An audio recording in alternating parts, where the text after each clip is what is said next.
ఉద్యమం వెనుక ఉన్నది ఖచ్చితంగా బీఆర్ఎస్ కుట్రనే.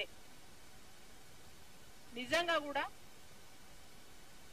గడిచిన కాలంలో ఏనాడు కూడా పిల్లల గురించి కానీ వాళ్ళ ఉపాధి అవకాశాల గురించి కానీ వాళ్ళ ఎడ్యుకేషన్ గురించి కానీ పట్టించుకోకుండా చాలా పద్ధతి ప్రకారం రిక్రూట్మెంట్ చేయక మరి చదువుకుంటే మళ్ళా ఉపాధి ఉద్యోగం ఇవన్నీ కల్పన చేయాల్సి వస్తుంది అని చెప్పి వాళ్ళ విద్యా హక్కునే కాలరాసే విధంగా 4500 పాఠశాలలు పైగా మూత వేసింది.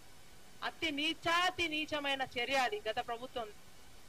ఇవాళ గౌరవ ముఖ్యమంత్రి గారు రాగానే కొత్తగా స్కూల్స్ రివోక్ చేయడం జరిగింది. ఆల్రెడీ ఉద్యోగంలో ఉన్న వాళ్ళకందరికీ కూడా పిఆర్సీ ప్లస్ ప్రమోషన్లు పదోన్నతులు కల్పించడం జరిగింది.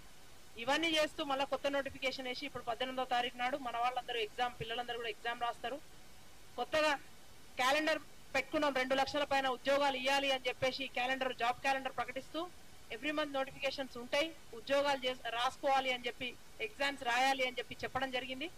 మళ్ళా అదంతా చేస్తా ఉంటే కూడా ఎడ్యుకేషన్ మేక్స్ ద డిఫరెన్స్ అని చెప్పి ముఖ్యమంత్రి గారు దాని మీద పట్టుబట్టి ఇప్పుడు అన్ని కూడా ఎక్సర్సైజ్ చేసి అన్ని శాఖల వాళ్ళతో కూర్చొని కూలంకషంగా మొత్తం చర్చించిన తర్వాతనే the notification is out, the best చేద్దామన్న ఉద్దేశంతోనే అన్ని చేస్తే ఇవాళ వీళ్ళకు కన్ను గుట్టి నిరుద్యోగులైనరి వాళ్ళ ఫ్యామిలీలు అందరూ మామ బిడ్డ అందరు అల్లుడు అందరు కూడా పని లేక కొడుకు ఇట్లా కూర్చొని వెనకాల పిల్లలకు ధర్నాలు చేయండి, ధర్నా చౌక్ ఉన్నదని.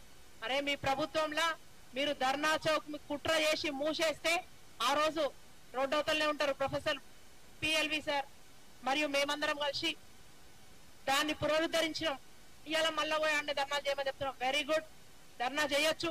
ఎప్పుడు న్యాయమైన డిమాండ్లు, అసలు ఎజెండానే చెప్తలేరు మీరు. ఎవరైనా ఎక్కడైనా నోటిఫికేషన్ పడ్డ తర్వాత ఇంతమంది అప్లై చేసుకొని లక్షల మంది 2 లక్షల పైగా ఇలా అపియర్ కాబోతున్నారు. వాళ్ళందరికీ కూడా చట్టపరంగా రద్దు చేయడం అంటే సాధ్యమవుతుందా? వాయిదా వేయడం అంటే పోస్ట్లో ఉండి మాట్లాడాలి. పిల్లలందరినీ కూడా అట్లనే ప్రవోక్ చేస్తారు, ఆత్మహత్యలకు ప్రేరేపిస్తారు వాళ్ళు.